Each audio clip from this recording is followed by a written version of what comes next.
gente segue falando sobre essa PEC do fim das reeleições, as repercussões no Congresso e também a expectativa para a votação em plenário. Por isso, a gente conversa a partir de agora com o senador Marcelo Castro, já está aqui com a gente, MDB do Piauí, relator dessa proposta que foi aprovada na CCJ nesta semana. Senador, seja muito bem-vindo mais uma vez aqui à Jovem Pan News. Boa noite, Daniel. Estou à disposição, viu? Perfeito. Senador, é importante lembrarmos à nossa audiência que o senhor, há mais ou menos 25 anos, talvez um pouco mais, apresentou uma proposta que previa justamente acabar com a reeleição de presidente, governadores e prefeitos. E mais recentemente, nessa semana, eu li uma entrevista com o senhor, muito otimista, dizendo, olha, agora vai, dessa vez vai, querendo dizer que são grandes as chances disso avançar. E eu queria perguntar, questionar o senhor, depois dessa informação que nós trouxemos. Parece ter uma sinalização negativa de Davi Alcolumbre e de outros senadores em relação à diminuição no tamanho do mandato dos senadores. Mesmo com essa informação, o senhor mantém esse otimismo na aprovação dessa proposta? Bem-vindo mais uma vez. Mantenho-me muito otimista. Daniel, quando eu cheguei no Congresso Nacional como deputado federal, há 26 anos, em 1999, eu apresentei uma PEC que o meu parecer é uma cópia do que eu apresentei há 26 anos. Fim da reeleição no Brasil, mandato de 5 anos para todo mundo e coincidência das eleições. Exatamente o que está no meu parecer. Eu não tenho a menor dúvida de que, entre os senadores, o fim da reeleição é um tema pacificado. Eu ainda não vi um único senador ou uma única senadora se manifestar favoravelmente a esse instituto da reeleição. E também, praticamente todos são favoráveis que a gente não tenha mais no Brasil eleições de 2 em 2 anos. Todos acham que é desnecessário e que só traz problemas. A divergência é essa que a Luciana levantou muito bem. É que, no meu parecer, estava que o mandato de senador passaria para 10 anos. Por quê?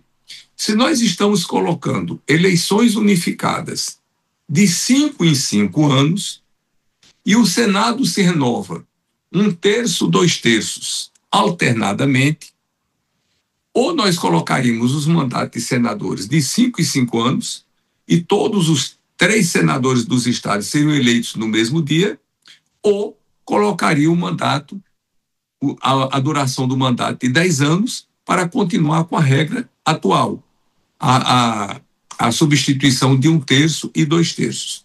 Mas o senador Portinho, do Rio de Janeiro, apresentou uma emenda e essa emenda terminou sendo vitoriosa. Eu não tenho a menor dúvida que esse praticamente é o único ponto de divergência, mas que no plenário nós iremos restabelecer o mandato de 10 anos. E aí acaba toda a divergência. Eu acredito que nós votaremos essa matéria por ampla maioria, mas assim quase unanimidade. Agora, senador, tem uma outra questão importante para tratarmos sobre essa prática que, segundo o senhor e também para vários analistas, isso se perpetuou desde a aprovação da reeleição, que é aquela estratégia do político eleito para um cargo executivo de adotar medidas imediatistas para atender aos anseios da população, mas muito de olho na reeleição, né? Ele evita medidas impopulares, é como se ele não descesse do palanque eleitoral e ele permanece por 4 anos fazendo uma campanha. E aí, segundo o senhor, inclusive eu escutei essa defesa, acabar com a reeleição, você também colocaria um ponto final nessa estratégia. Mas eu questiono o senhor, isso lá atrás, quando não havia reeleição, também não acontecia? Aí o camarada trabalhava para reeleger aquele que ele está indicando, alguém indicado pelo partido, enfim, para nós refletirmos aqui com o público, senador. Sem dúvida, Daniel. Esse é o ponto principal que a gente luta para acabar com a reeleição. Por quê? Você imagina um prefeito que passa 4 anos, vai para a reeleição, que vai reeleito. Aliás, o índice de reeleição da eleição passada no Brasil foi de 83%. A Luciana fez análise e disse que a CNM declarou que a população gosta de reeleger o prefeito, que o índice é muito elevado. Eu penso da seguinte maneira: isso aqui reflete que não há isonomia, não há igualdade na disputa para quem está no cargo, quer seja prefeito, governador e presidente da República, para quem está fora. Então, há uma tendência muito grande a se utilizar a máquina administrativa em proveito próprio, provocando um desequilíbrio, uma perda da isonomia na disputa. E isso fere os princípios democráticos da igualdade de condições de disputa. Então, quando a pessoa assume o cargo, por exemplo, o prefeito, que ele vai tomar posse, que ele vai organizar o secretariado dele, isso eu vivo no dia a dia e vejo acontecer, a pessoa já vai organizar o seu secretariado não só em função de uma boa gestão, mas principalmente em função da sua reeleição. Então, o prefeito que passa 8 anos à frente da prefeitura, ele passa de 2 em 2 anos fazendo uma eleição. Então, a cabeça dele funciona todo o tempo procurando ver ações que tragam melhores resultados eleitorais do que propriamente uma boa gestão, sobretudo prejudicando, postergando aquelas ações administrativas que são mais estruturantes, que são de médio e longo prazo. Termina o gestor procurando fazer sempre ações mais imediatistas que possam trazer dividendos políticos mais imediatos. Eu não tenho a menor dúvida que esse é um dos problemas graves e que a cabeça do gestor fica muito mais na reeleição do que na gestão. Eu acho que reeleição foi um mal tremendo que se fez ao Brasil. Nós não tínhamos essa tradição em nenhuma das nossas constituições, nem da 1892, nem da 1932, nem 45, nem 67, nem 88. A nossa tradição republicana nunca permitiu reeleição para cargos executivos. E a experiência foi deletéria, e o que nós fazemos, mais importante para o Brasil no momento, é acabar com esse instituto. Senador Marcelo Castro, do MDB do Piauí, relator da proposta que prevê o fim da reeleição para cargos do Executivo aqui no nosso país. Senador, peço licença, vou chamar Maria de Carli, comentarista convidada desta noite, fará a próxima pergunta ao senhor. Maria, fique à vontade. Boa noite, senador. É um prazer falar com você aqui essa noite. É muito interessante o ponto que você trouxe com relação a justamente os mandatários não prestarem atenção nos seus mandatos e sim ficarem de olho ali no degrau das próximas eleições. Então, é realmente, de fato, uma problemática grande que a gente vive aqui. Eu tenho 2 perguntas. Uma eu vejo uma movimentação muito grande em Brasília, tanto do Congresso quanto do Executivo, com uma certa alteração no jogo político. Então, fala-se da questão da possibilidade de candidaturas independentes, do voto distrital, da mudança, né, da reeleição, que aí foi comentado muito detalhadamente pelo senhor. Como é que você enxerga toda essa movimentação caminhando em paralelo e, ao mesmo tempo, convergindo em algumas questões num país como o nosso? Você vê com bons olhos tudo isso? Nós aqui temos uma personificação muito forte na política, portanto, acredito que isso seja um fator crucial para a reeleição. Então, como é que você enxerga toda essa movimentação? Acha que é um avanço na democracia? E a última pergunta muito rápida tem algum outro país que você se espelha para trazer essa sugestão de combate à reeleição? Eu sei que o México, por exemplo, nosso vizinho, não tem reeleição. Então, tem algum outro país que você citaria como um exemplo para a gente se espelhar aqui para esse tipo de demanda? Pois não, Maria. Olha, o México não tem reeleição, a Colômbia não tem reeleição, o Peru, o Chile, o Uruguai, o Paraguai, a Costa Rica, só para citar aqui na América Latina. Então, tem exemplos também que tem reeleição. A Argentina tem reeleição, a Bolívia, Venezuela, mas tem exemplo para todo lado. Aqui nós temos que nos basear, Maria, é na nossa experiência. Quer dizer, o dia a dia mostra que a tendência de haver abuso do poder político, de colocar a máquina pública em favor da candidatura do titular, é muito grande. Porque a política, como todos sabem, é uma atividade muito apaixonante. A pessoa se envolve, né, muito emocionalmente e termina cometendo excessos. Isso é natural. Você falou uma coisa importante aí, que não está na nossa PEC, que nós já votamos no Senado, inclusive um projeto do ex-senador José Serra, que está na Câmara, que o presidente Hugo Mota já designou o Domingos Neto, deputado do Ceará, para ser o relator, que é a introdução do sistema distrital misto de voto no Brasil. Esse é o próximo passo que nós precisamos tomar no Brasil. Quer dizer, além do fim da reeleição, uniformizar os mandatos em 5 anos, coincidir as eleições, nós precisamos mudar o nosso sistema eleitoral, que é praticamente único no mundo, é um sistema completamente disfuncional, praticamente em lugar nenhum do mundo o sistema é ruim, tão ruim quanto o nosso, porque nós fizemos uma cópia mal feita.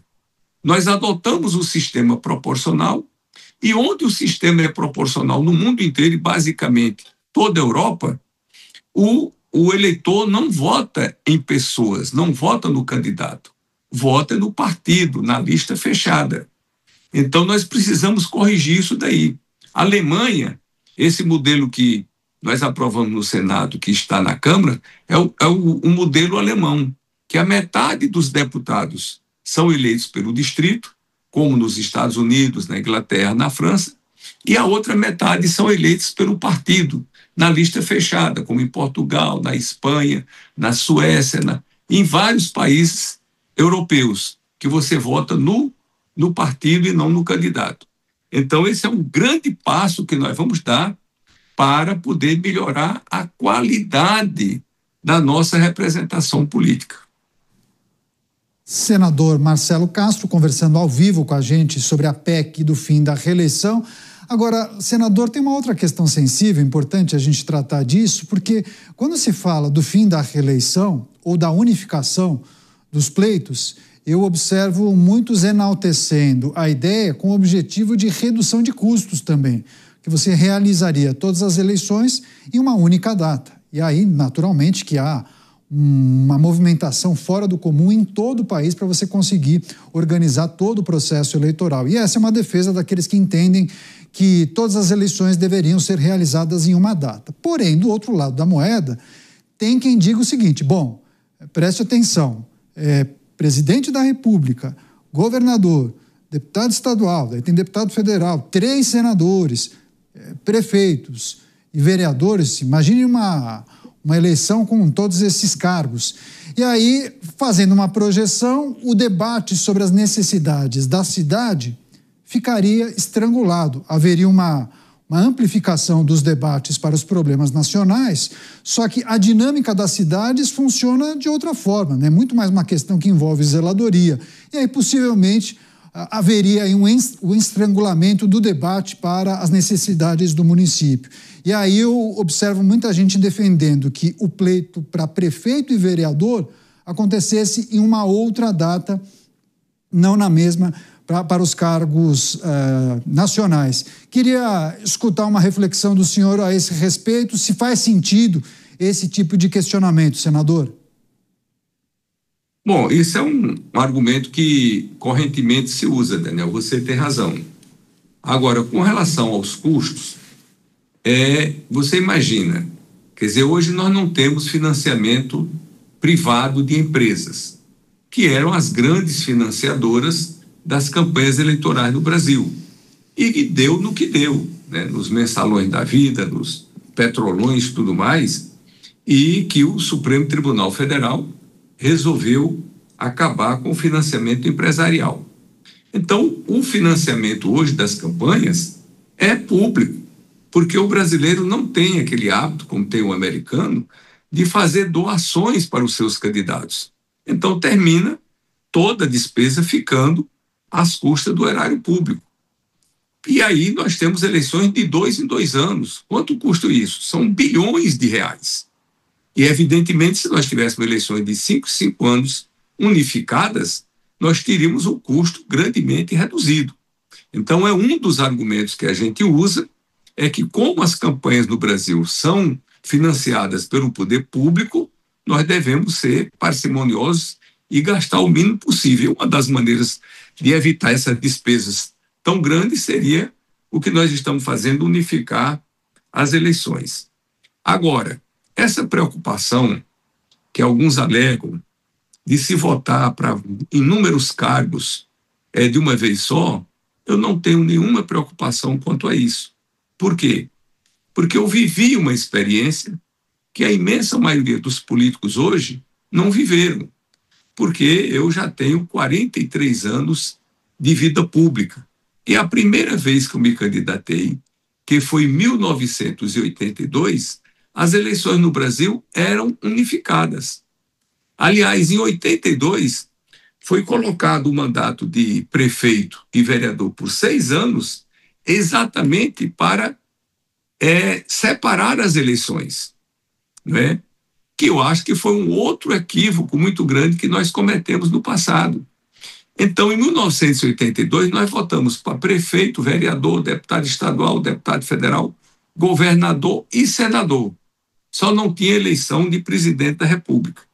E, Daniel, a situação ainda era mais complicada, porque naquela época o eleitor tinha que escrever o nome do candidato ou o número. E, surpreendentemente, tudo se saiu bem.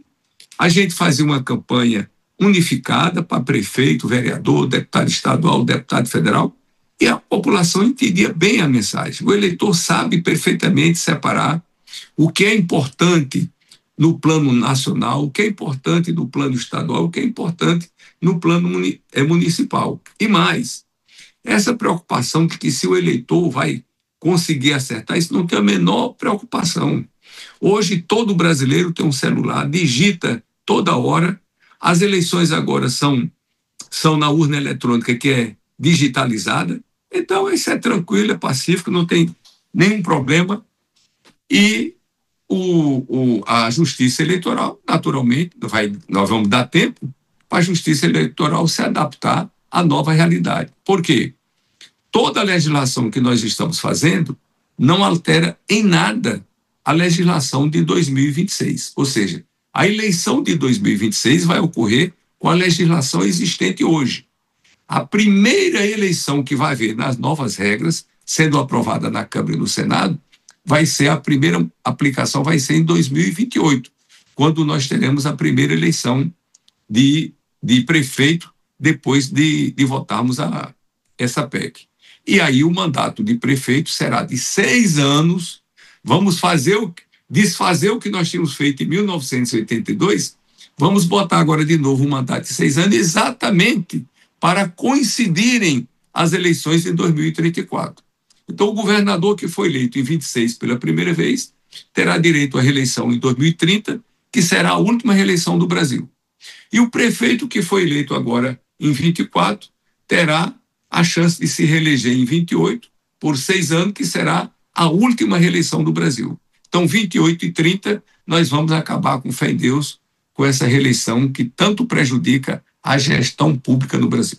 Pois é, tem um outro aspecto que eu escuto demais, viu, senador, a respeito daqueles candidatos que ocupam um cargo e que sempre saem, se licenciam de um cargo para disputar, né? E aí você não abriria a possibilidade e a chance para outras figuras militarem na política, né? Imaginando um senador que se licencia para disputar a capital do seu estado ou para disputar o governo do estado. Enfim, o fim da reeleição e as eleições ocorrendo na mesma data, isso acabaria, ou pelo menos diminuiria bastante aquelas figuras que sempre disputam todas as eleições.